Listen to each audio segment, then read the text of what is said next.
Hello, everyone, and welcome to APS Webinars. The title of today's webinar is Teamwork in Industry, the fifth in our Success in Industry Career Series. I'm Crystal Bailey, and I'll be your host for today's broadcast. Thank you all so much for joining us. APS Webinars are brought to you as a service of the American Physical Society, connecting you with the expertise of individuals who can offer insight into physics careers, educational programs, and professional development for students, working physicists, and educators. Matt, can you advance the slide, please? APS membership gives you easy access to valuable career information and resources like this webinar, allows you to get your research out to the community and network with potential employers or colleagues at our meetings, and have a greater positive impact about issues that are important to you through grassroots advocacy. It can also help connect you to a community of like-minded folks through participation in our forums, divisions, and topical groups.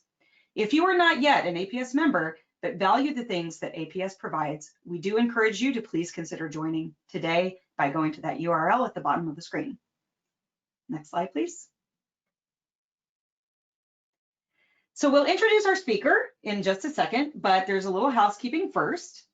So the first portion of the broadcast will be Matt's presentation, and then we will have a period of Q&A at the end. If you would like to ask a question, please type it in the questions panel located on the right side of your screen. It's part of your GoToWebinar panel.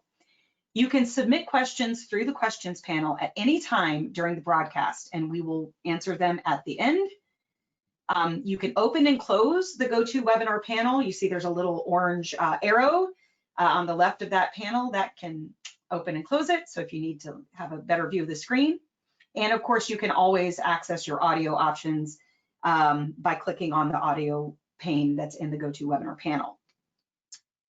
This session is being recorded, and a link to the recording of the presentation will be emailed to you after today's event.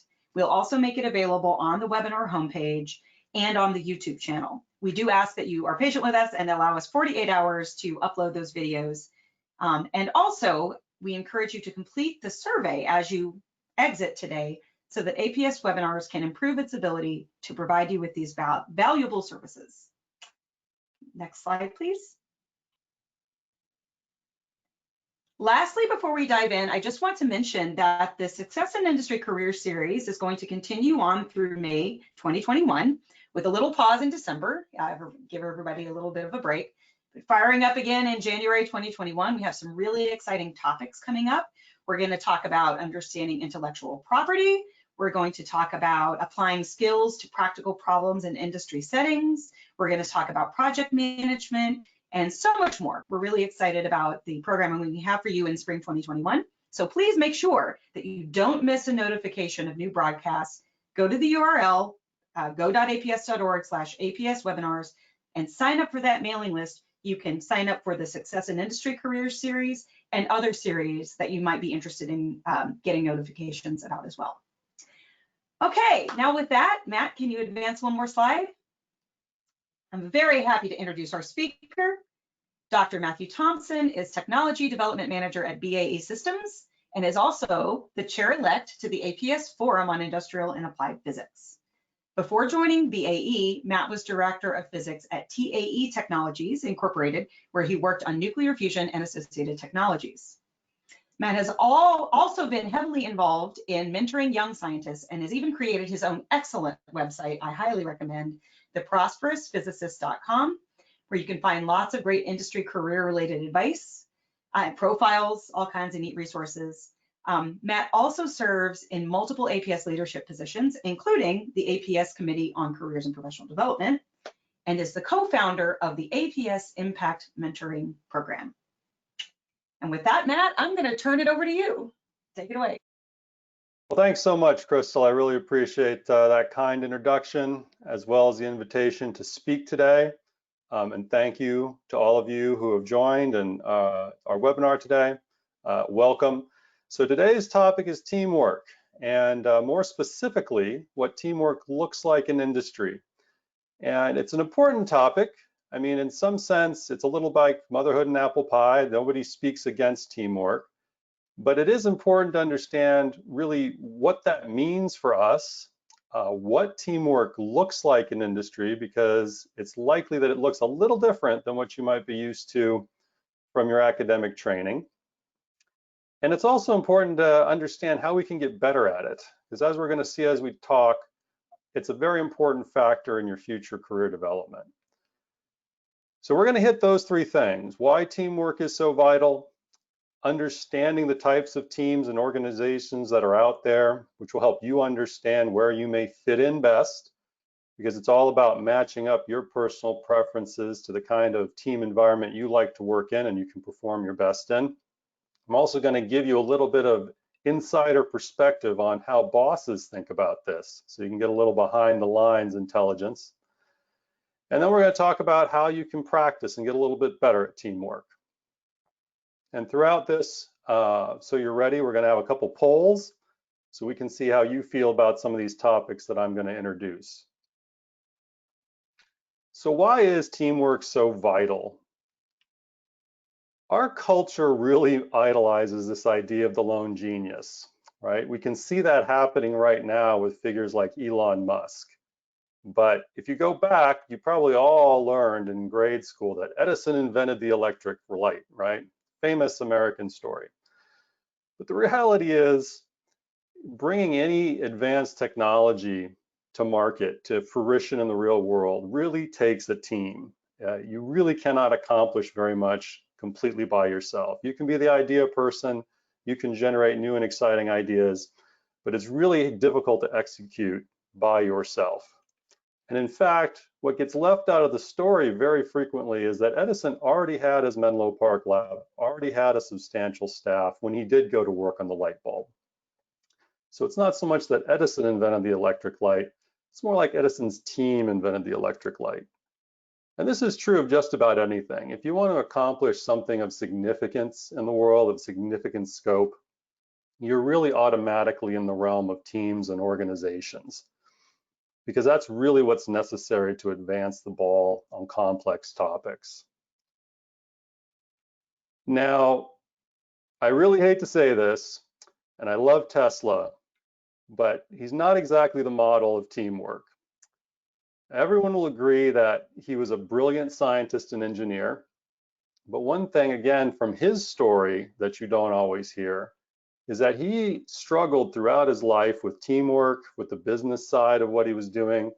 And even though I think most people would agree he was more brilliant than Edison, had better ideas, he had real problems in executing. And in fact, he died in poverty because of some of these issues. So why did that happen? Well, Tesla really liked to do everything on his own.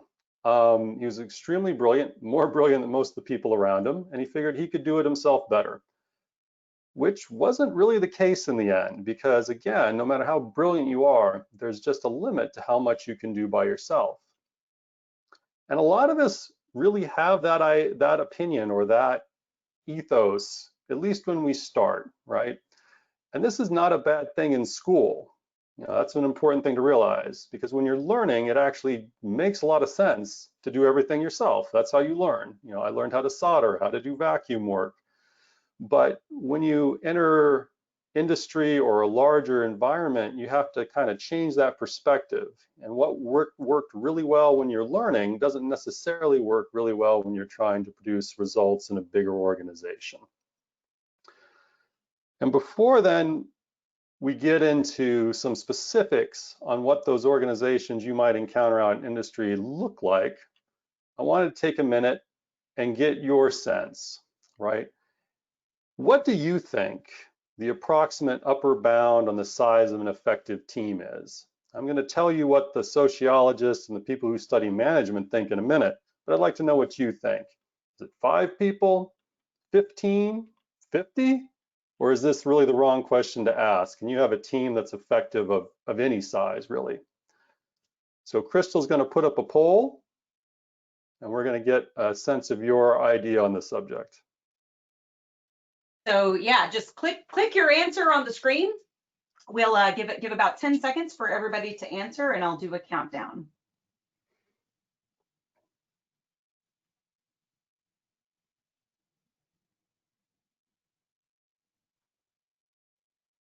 Okay, great. So closing the poll in 5, 4, 3, 2, 1. Okay. So most people said 5. It's kind of split actually, Matt. Can you see that? I cannot, so why don't you just tell me? Oh, okay. So 5 people said, sorry, 43% said 5 people, 33% said 15, 7% said 50, and 17% said no limit. So all across the board. Okay. So it sounds like the majority would actually agree with most folks out in the management and the sociological professions would say. And when you kind of look at the literature, what you find is that the common opinion is that team size and organization size, there's these various points where the interpersonal dynamics change kind of radically with size. And these are really things that are kind of hard coded into us by our sociological evolution. And I think the majority got it right in thinking that small teams are better. And think about this in terms of your social life. I mean, really the foundation of a team starts with 2, right? And in your social life, that's a couple. In the business world, we call that partnership or partners. Then you really have the family, which is the next size up in the social unit. And a lot of times you'll see companies get founded by groups at about the same size. And sometimes those get called the founder's cadre, or it's almost the family, the business family that really gets the company going. But then it's interesting because when the sociologists and the archaeologists study the past, what they find from then on to now and the few groups of hunter-gatherers that are still out there is that a hunting party is really around 7 to 15 people. And you find that this is really the effective team size limit. If you want people to coordinate and cooperate and work tightly together, this is about the size that works. And not coincidentally, this is also the size bracket for most professional sports teams. So really, this is the domain of teams from 2 to say 15. And when you go bigger than that, you're really talking about organizations, which are larger structures that may have multiple smaller teams within them. And we're going to talk a little bit about the consequences of that in industry. But first, I just wanted to mention that, again, our history as a species kind of locks us into things. And an organization feels very different if it's about 30 to 50, which is about the size our ancient ancestors lived in as hunter and gatherers. And that's the size where you really know everyone else very well, right? It's kind of an extended family almost. And a fellow named Dunbar studied this and found that, and again, not coincidentally, that ancient farming villages, when we settled down, tended to max out at about 150.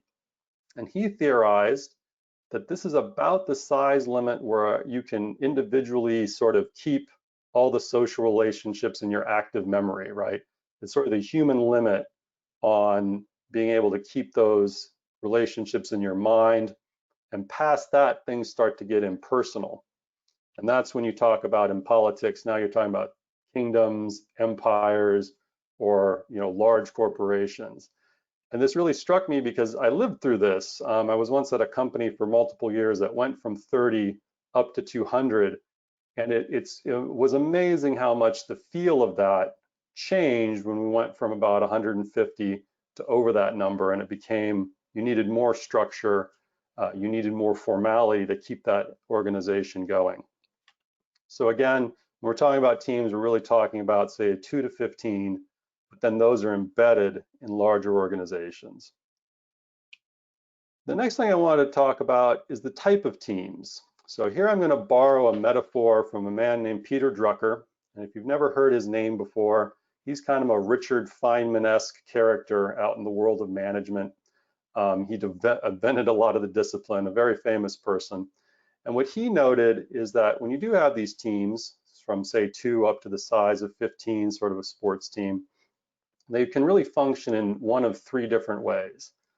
Now, the first way is more like a tennis doubles team, right? Where the roles are very dynamic. One player may run across the court to get the ball, taking the role of the other. They may change around. It's very flexible. It's good for innovation. It's good when you don't really have a set process or a set business. And this may be what you're most familiar with. This may be the closest to, say, the relationship you may have with your advisor, where you're working on research projects, you're handing off a lot. There's not a lot of firm set roles. But as you get bigger, things can start to look like a football team, where now there are fixed roles, but everything's still happening at once. Everyone's doing something all at the same time in a play. And there's still flexibility, right? The quarterback can always decide he's not going to throw the ball, he's going to hold on to it and run. But you're also starting to use specialization. In that analogy, it might be the kicker whose sole job is to come out and to kick the field goal or punt the ball. And these are great when you still need the benefit of both worlds, right? You still need some flexibility because your business is evolving and your processes aren't quite set. You're still innovative, but you want to take advantage of specialization. And then finally, you have teams in industry that may look a little bit more like baseball. So they're fixed roles, there's a pitcher, there's a catcher, and the execution is now serial. One person does their job and then the next person does their job. And it's a little more inflexible, but it's good when you know what your business is, you know what your process is, and it tolerates people that aren't necessarily great at teamwork. They can be really great at their individual role, but because it's a serial process, that doesn't really hurt the overall team. And when you look into the business world, you'll see teams like this. And it's important to start to understand kind of your preferences and that these different paradigms exist and where you might fit in the best. And it's not just Tesla that I'm going to give a little criticism to here.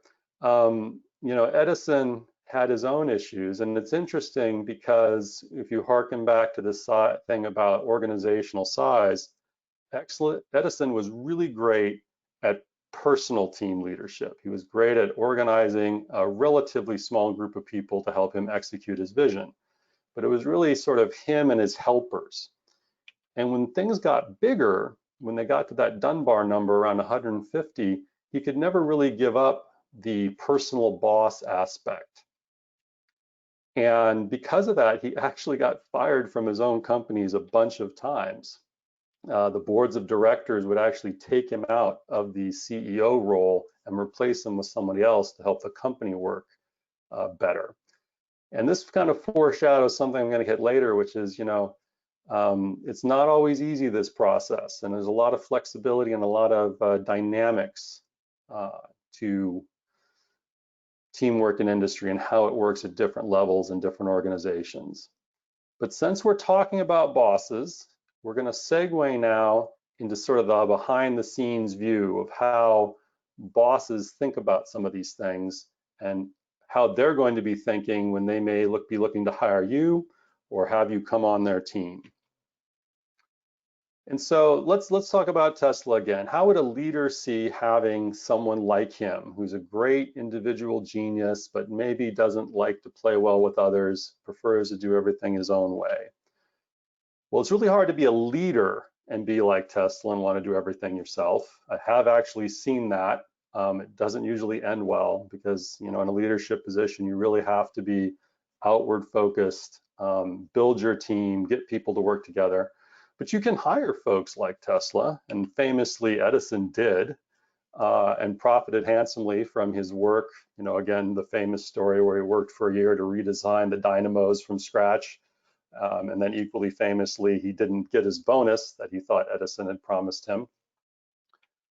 But from the boss's point of view, when you make this choice, there's a cost. And that cost is you, as the boss or the leader, have to then make up for the fact that your employee isn't really doing the teamwork element that you may need them to do. And I've actually seen this and personally experienced it a few times. For example, I had one case where a fellow who worked for me was an absolutely brilliant electrical engineer working on embedded systems, field programmable gate arrays, and could do magic, but he really loved to do it all himself, which led to problems when we tried to scale and we tried to use the things he created in more devices with more people because he's the only one that actually knew how they worked in detail. So you can patch this up a little bit. You can take advantage of individual genius in certain contexts. Usually works a lot better when the company's smaller when you're playing more tennis doubles. But as things grow, you can find rifts. And it's important to recognize this, because say that you have strong personal tendencies to like to do it all yourself, you may seek then a smaller company where it's easier to include that kind of a dynamic in the team.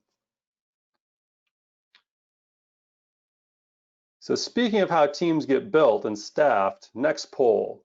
So I'm going to give you a scenario. So let's imagine that you're a middle manager, or you know a middle manager, and you're at a large company, and you're putting together a team that's going to do a $1 million one-year project.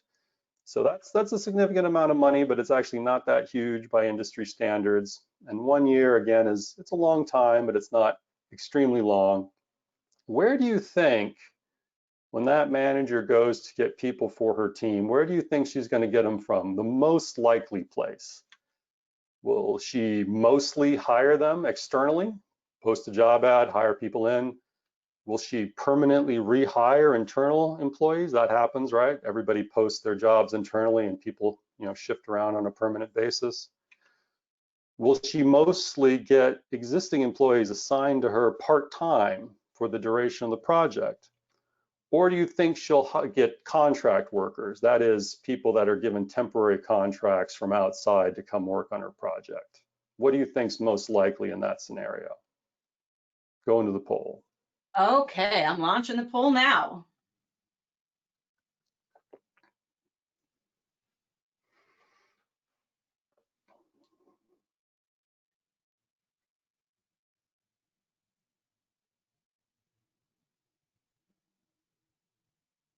Okay, great. Got a lot of responses. So closing the poll in 5, 4, 3, 2, 1. So Matt, exactly the same number, 34% said internal hires and existing employees assigned part-time, and almost the same number, 31% said contract workers. No one said external hires. That's good. That's good instinct. And in fact, what we're going to see, the way I would answer that question is the most likely thing is the existing employees assigned part-time. We're going to talk a little bit about why that is, but a close second would be the internal and contract hires. And that's because it's a short program, and that's because almost all organizations are going to default to people they know from the inside, or people they don't have to hire permanently for a short-term project. So good instincts on the part of the audience. But before we get to the internal transfers and internal temporary assignments, let's talk a little bit about how folks get picked. So usually when a manager is looking for what she needs to build a team, she's going to ask herself a few questions. Really, it's about what you need most to do the job.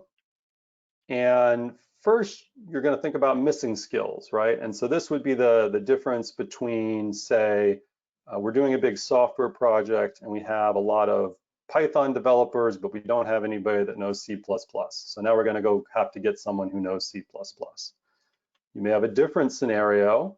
Maybe it's a really big program and you just need more of the same, right? You need 5 Python developers, but you only have 1 right now. Or you could need assistance.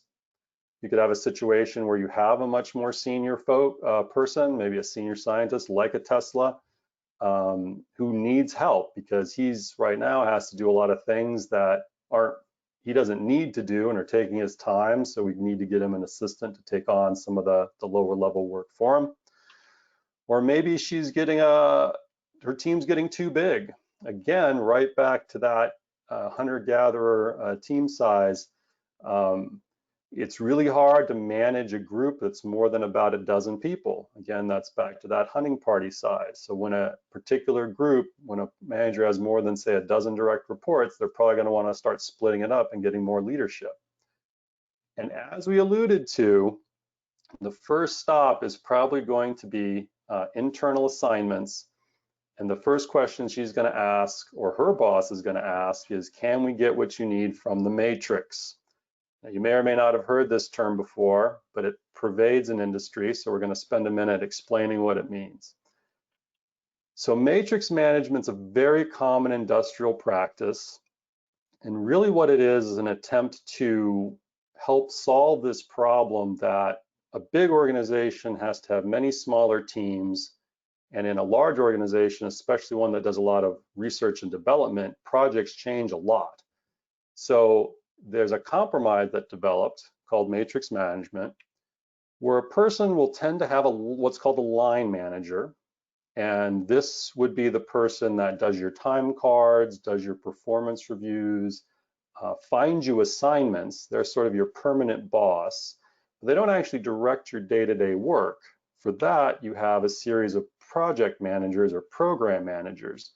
And these are really the technical leads that guide your day-to-day work.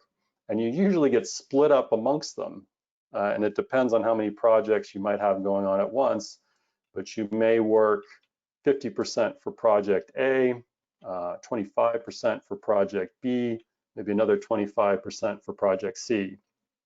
And when people first encounter this, they think it's a little nuts, but it's really one of these things where it's sort of the best compromise to give an employee some stability by having that permanent line manager, while also being very flexible in the organization to let people work on multiple projects and apply their skills in the right way. So if you've never run into it, you almost certainly will if you go to a company of any appreciable size out in industry. And before we kind of veer off the topic of the boss's perspective and the behind the enemy lines intelligence, I did want to share a slide that I use to brief new managers about performance reviews. So pretty much whenever you're working in a job, either on an annual or more than once a year basis, you'll have a performance review. And of course, these are important for staying in your job, getting promoted, raises. And usually what I tell new managers that these are very important. And one of the reasons that they are so important is they make that concept of a line manager work better, right? They help build a relationship. They help you communicate through your line manager what you're interested in doing, your needs, your progress, your achievements, and really help make that organization work better for you. But again, on the flip side, I always tell managers that it's also a period that forces you to think about, whether that person's in the right job. And, sometimes that's referred to as putting them in the box, and the box is the one at the right. And again, it's important to note that this, is about a person's capacity for the particular job they're in. But what you'll notice is that on the bottom axis there's, technical talent. And on the upper axis is, the teamwork capacity. And here I've used IQ and EQ. EQ is emotional intelligence. And what you'll notice there is that, again, in this kind of a rating system paradigm, technical brilliance isn't the only thing. If you're the most smartest, most capable technical person, but you blow up your team all the time by causing huge interpersonal problems, you can actually be a liability to the team more than a help. And in fact, I had a hard time with this at first, but senior manager after senior manager told me, and then I relate to other people, that it's really hard to get people out of a job if they're in that liability zone fast enough.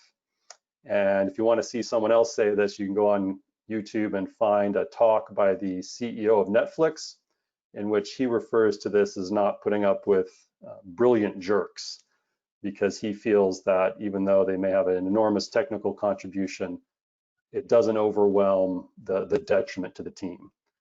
So just to give you a sense of what might be going on behind the scenes, when you're in that industrial job and you're having your performance review, this is how it's thought about.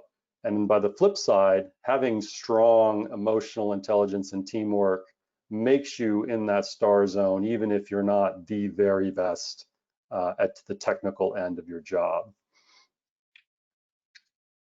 So now we're going to transition into talking about how you can get better at teamwork. But first, I want to take one more poll I call it teamwork in action. So what do you think? So out there in industry, when we're trying to make successful teamwork and successful programs and projects, how much effort and skill building do you think that takes? None? I mean, is this something that comes naturally to people? Some. Is a teamwork course or two plenty, or lots? I mean, is this a constant problem that we're always dealing with? And we're going to go to the one last poll. All right, the poll is launched.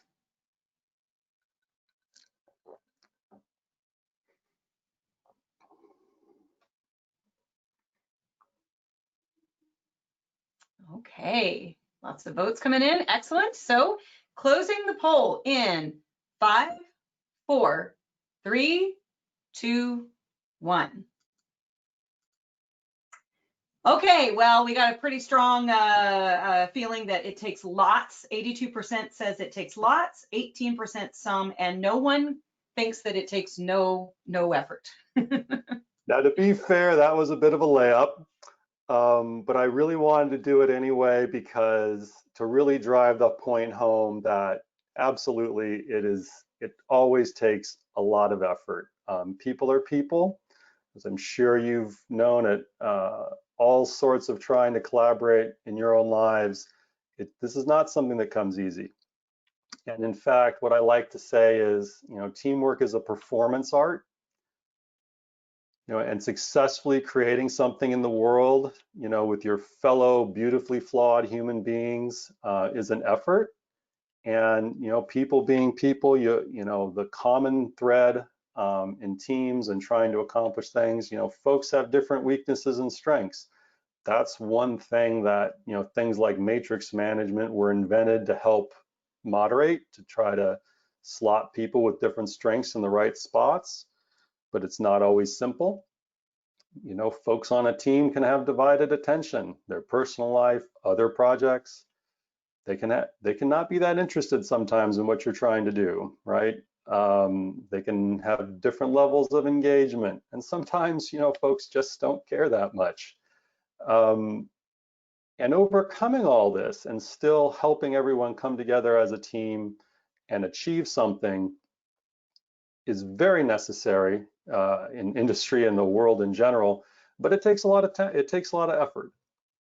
And really, this is all the norm, it's not the exception. Most, as all of you, not 82%, I believe, had the opinion, this is something that takes a lot of effort and gets worked on all the time. So how can you get better?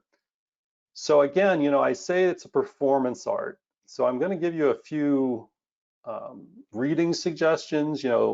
Taking webinars like this, reading books is a good foundation, but I really have to say that 80% of this is practice, practice, practice. That's how you really get better at teamwork.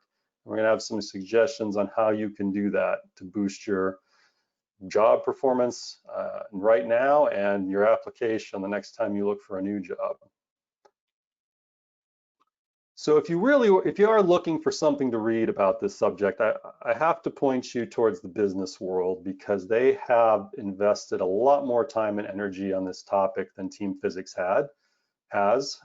For good reason. We're pretty technically focused. The technical things we deal with are quite hard. So in our education and training and professional life, we spend a lot of time on that. Business is almost the opposite. They spend almost all their time trying to figure out how to make teamwork better.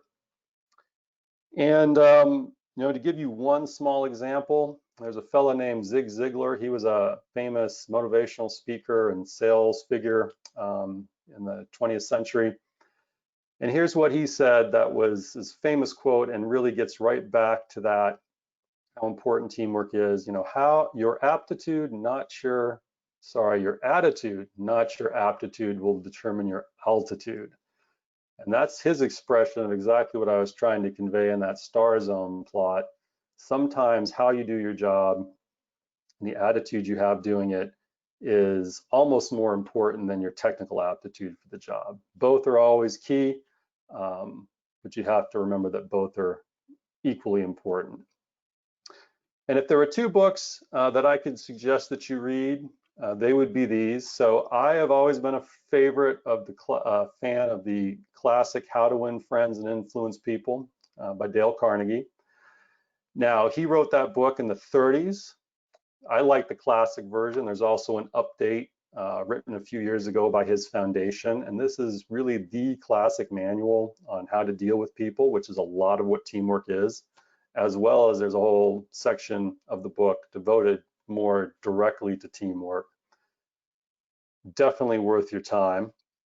And this one's a little more of an oddball, but I really like it. So there's an FBI agent who, after his long career at the FBI, wrote a book called The Like Switch about all of his strategies of dealing with people. And if you can think about what being an FBI agent is like, it's all about dealing with people, and it's all about dealing with people who probably don't want to deal with you. Not too many people are excited when the FBI shows up. There's wonderful anecdotes and excellent lessons about how to successfully deal with folks, which of course, again, is the foundation of teamwork. But say you take a webinar and you read a few books, I think that's plenty for a foundation. And what really helps after that is practice. So where are you going to experiment with your teamwork? Now, learning by doing, and then also collecting some anecdotes while you're learning and doing, those are great at your job interviews, because saying you took a course or saying I'm good at teamwork doesn't really convey much. But if you can tell a story about, this one time when you were working on a team of 10 people and, Jane and Bob were at loggerheads and just couldn't find a way forward, and you went in there and played Switzerland between them and negotiated a solution that then moved the whole project forward. If you can tell stories like that, it's a wonderful way to actually convey that you have these skills that are so sought for. And there are lots of places that you can work on your leadership and teamwork. You're probably going to want to seek a bigger, more diverse team, especially if, in your day-to-day, you're a graduate student, you're working in a small lab. There's not that many people involved, but the good news is there's lots and lots of possibilities for that.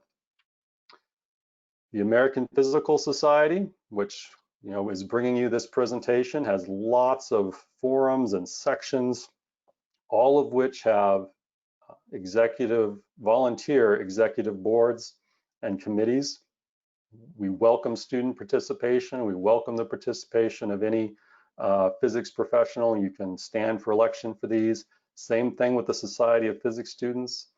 Just last week, I did a Society of Physics Students career event for the University of California, Irvine. Half a dozen young folks involved in organizing that. Another way to have an excellent way to practice your teamwork, get involved. Still all about physics. Of course, it's not just about physics. There's student body groups, student governments, clubs. Not that long ago, I interviewed a woman who has her PhD in biophysics, but when she was in graduate school, she spent a significant amount of time volunteering and working with student groups that were involved in science policy. And that actually led to her first job, where she didn't go into an academic or an industrial position, but she went into a policy position with one of the government agencies. So again, lots of opportunities to get involved at the student level in universities. And finally, your community is also a huge resource. You can get involved in the Boys and Girl Scouts, civic bodies, your church if you have one. In fact, I once worked with a friend of mine who was a sort of a bench scientist, individual contributor, and he was applying for his first group leader role. And he said, gee, Matt, I don't really have any leadership experience. And I knew him well for many years. I'm like, what are you talking about? You've spent decades on all your church committees and organizing this and organizing that. He's like, oh yeah. And all that applies because people are people. And just because you're learning about teamwork and leadership, maybe with non-scientists, doesn't mean that those lessons don't directly apply in your scientific life. So I think I'm going to wrap up there. Just some resources. I mentioned there's a lot of APS organizations where you are more than welcome to come help. I've listed some of them here from left to right. That's the Forum on Graduate Student Affairs, FGSA. aimed, of course, at the graduate student community. There's FEX, the Forum on Early Career Scientists. That's aimed at those of you who've recently graduated and maybe are dealing with these issues of finding your first industrial job or even your first academic job. And then there's also FIAP, the Forum on Industrial and Applied Physics. And that's aimed at those of you who, like myself, are in career positions out in industry. Crystal also runs the career office at APS. They have multiple wonderful resources for you. I just noted the careers guide there. There's the job board. As we mentioned, there's the impact program where folks in industry have volunteered to be listed. You can go in there as a student, request a match, and have a mentoring experience with someone out in industry. And I'll also mention my personal project that Crystal brought up in the beginning, the Prosperous Physicist, where I've been writing on these topics for years, that you might also find useful. So thank you, good luck, and we will go to questions. Okay, awesome. All right. Well, thank you, Matt. I guess I'll turn on my video again so you can all see me. So we got some great questions coming in. So one thing that I thought folks in the audience might actually enjoy hearing a little bit about, though, from you, because we talked about your background. Can you talk a little bit about why you made the decision yourself to go into industry? Right. So that's a little bit of biography. So I did my graduate work at UCLA in plasmas and particle accelerators. And I didn't have the benefit of seminars like these and webinars, and I kind of didn't have much in mind except becoming a professor. But pretty quickly learned at graduation time that that wasn't going to happen very easily. I think the year I graduated, there was one professorship open in the continental United States for experimental plasma physics. So I decided to try the other two branches of the trifecta. You know, physicists really work in academia, national labs, and industry. So I did a postdoc at Lawrence Livermore National Laboratory, and it was fun, but it wasn't a great fit. I really enjoyed the idea of being sort of closer to a product or closer to making something with an impact in the world. And that's how I really went into industry. So after Livermore, I signed on with a strange beast called a private fusion startup, which at the time was extremely rare. There was only 30 people when I joined, and I was there for like 10 years as we grew and diversified and started working in medical accelerators and all sorts of other things. And I really liked it. And that, you know, I always also had an interest in aerospace, which led me to take the job I'm at now, where we're working on things like hypersonic vehicles and drone autonomy. So I really like it. You know, because I always found publishing a paper satisfying, but I also kind of looked at it and said, is that it? Is this where it ends? And I really do enjoy, you know, my work leading to something a little closer to practicality and helping people in the real world. Very good. Okay. Well, so you talked about emotional, the EQ, emotional intelligence. Can you say more about what that is, and also, you know, I think it's probably another one of those things like that people think it's just inherent that you either have or you don't have. Are there ways that you can actually exercise that or develop that as a skill? Absolutely. So when people say EQ or emotional intelligence, what they're really talking about is your savvy in dealing with other people. And you know, this is like anything, right? I mean, certainly people are born with a better predisposition than others. I mean, clearly, I think most of us as physicists probably were born with some degree of extra talent for science and mathematics, but that doesn't mean that you can't get much better at it. I, for example, was terrible at interpersonal relationships, you know, earlier in school, but I worked on it a lot. And a lot of times it's as simple as things like learning to listen more and talk less. You know, in a good conversation, you may only do 20% of the talking, which most people don't understand or haven't experienced. And it's one of these things where, you know, more and more practice and talking to more and more different people and seeing how the ways you relate to them affect their behavior back towards you, right? So for example, one thing you may learn is you may like to correct people in conversation because they made a factual error, but that's not always the best way to get them to your side or to influence them, because if you directly call them out on something they said, they may shut down on you almost right away. Whereas if you kind of guided the conversation towards that topic, or asked a question, hey, I thought this, you're much more likely to elicit a positive response. So it's really things like that. They absolutely can be learned. You can find all the tips and tricks in some of the books I suggested and a lot of other places. And then as you practice, like anything, you can get much, much better at it. Yeah, no, I think that's very good to sort of take a scientific approach and see, exactly, actually notice people's behavior in response to things that you're doing, and ask yourself, is it the outcome I want? exactly. How can I modify my behavior, my way of relating to people to change that? Well, we've got some questions here, so one person says, this is great. I'm a grad student. I'm getting close to graduation. I don't have a lot of time to spend on additional things, but I'm really interested in building my leadership skills. So what extra leadership activities would really be worth my time? What would you recommend that I try to do, and how would I fit that into my schedule? Absolutely. So, like anything, you have to calibrate, right? When I have a big proposal due at the end of the week, I may be staying up all night and skipping the gym, but that's just for a week, right? And I need to get it done. And if you're on the terminal path to graduation, maybe it's not time to do something extra.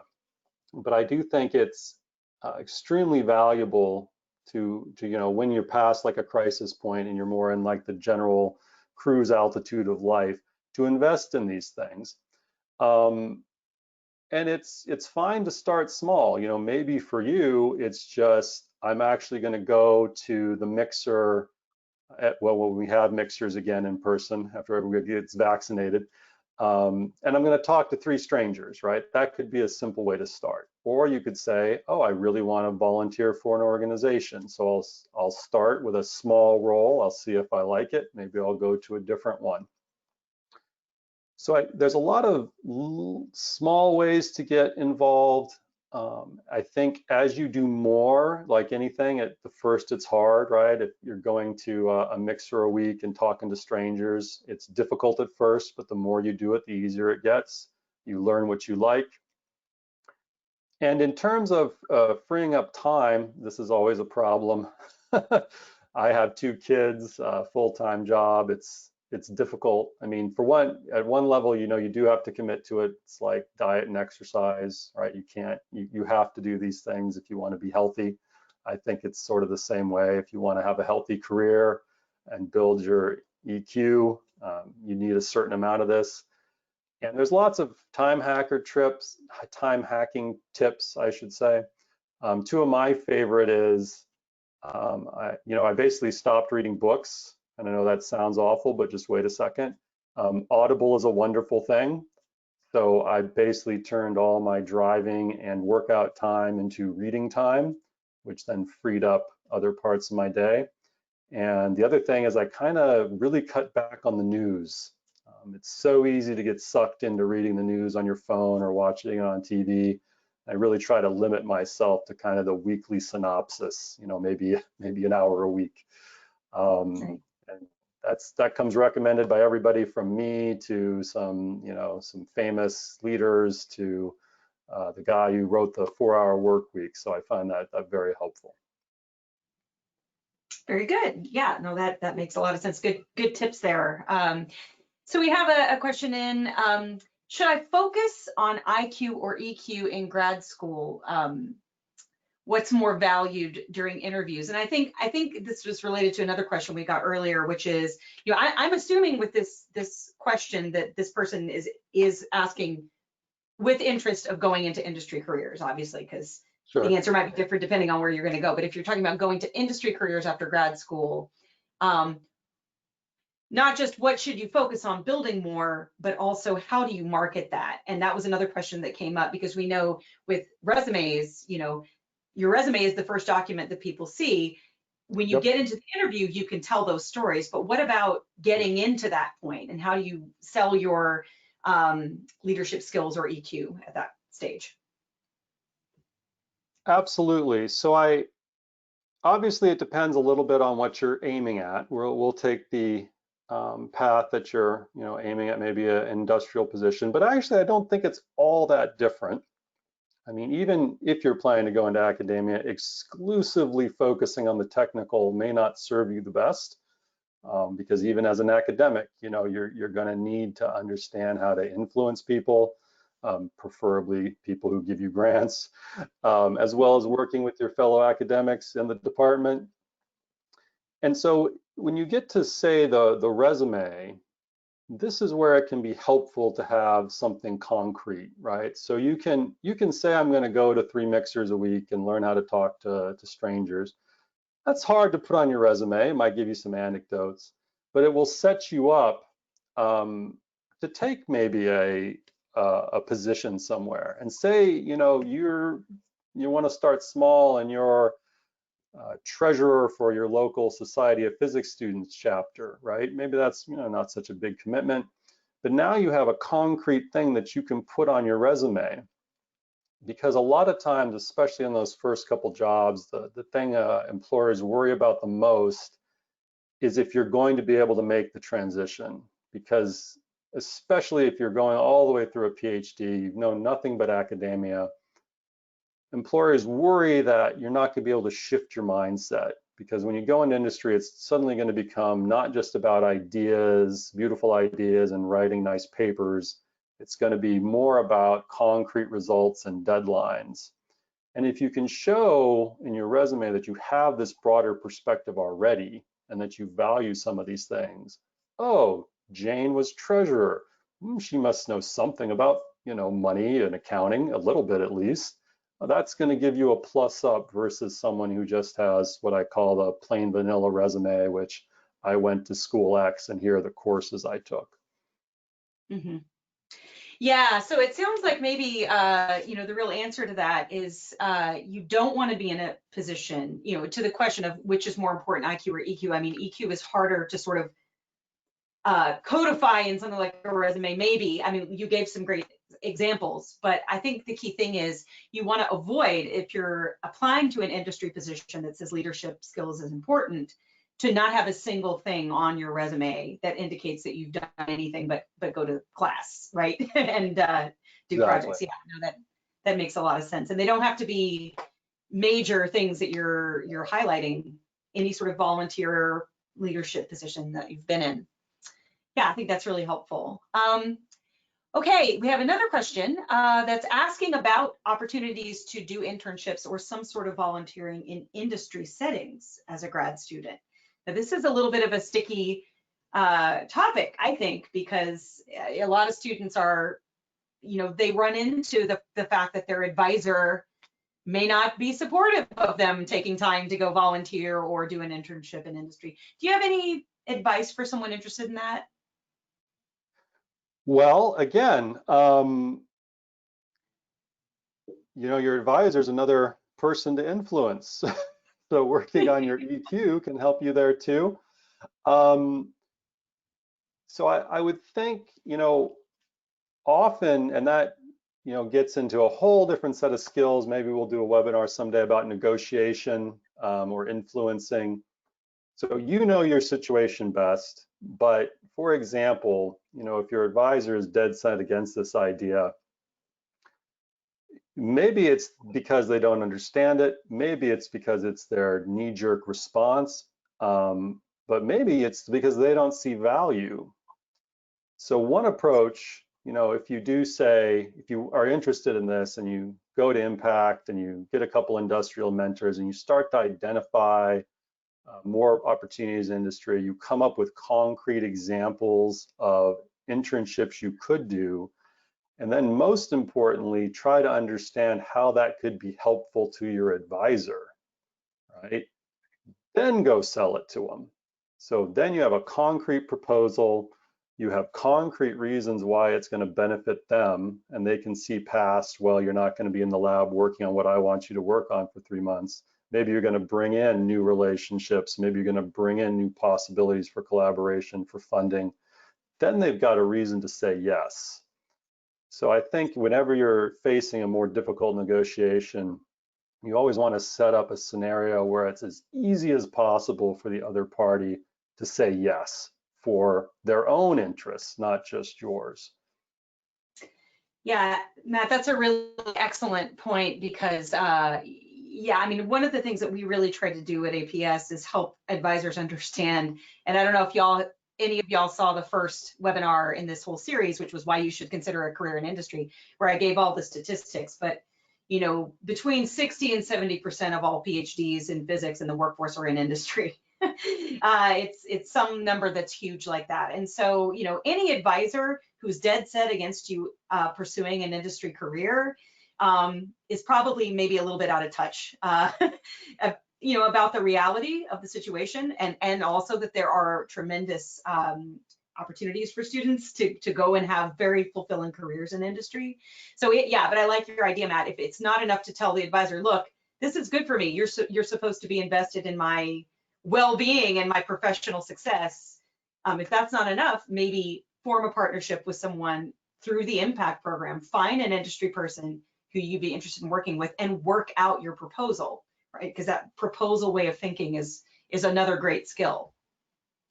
Absolutely. Okay. All right, we have one more question, and then I think we'll kind of wrap up. So there is a question, do you suggest trying to do some sort of remote internship in the time of COVID? And how might that complicate your ability to gain that EQ experience when you're not actually in the same place with other people? Would it be worth taking time off grad school, you know, to do this kind of thing? Yeah, interesting question. So I will note that in a completely different slide deck that I do sometimes for colloquia, you know, I talk about networking completely virtually, which you can totally do. Used to be just on the phone, now we do more WebEx, but you don't have to be in person. And, you know, honestly, I'm not a big fan of the wait and see approach, right? So what we have today and for who knows how much longer is virtual. So yeah, absolutely. I mean, if you're interning virtual because that's how people are working. So that's completely valid experience.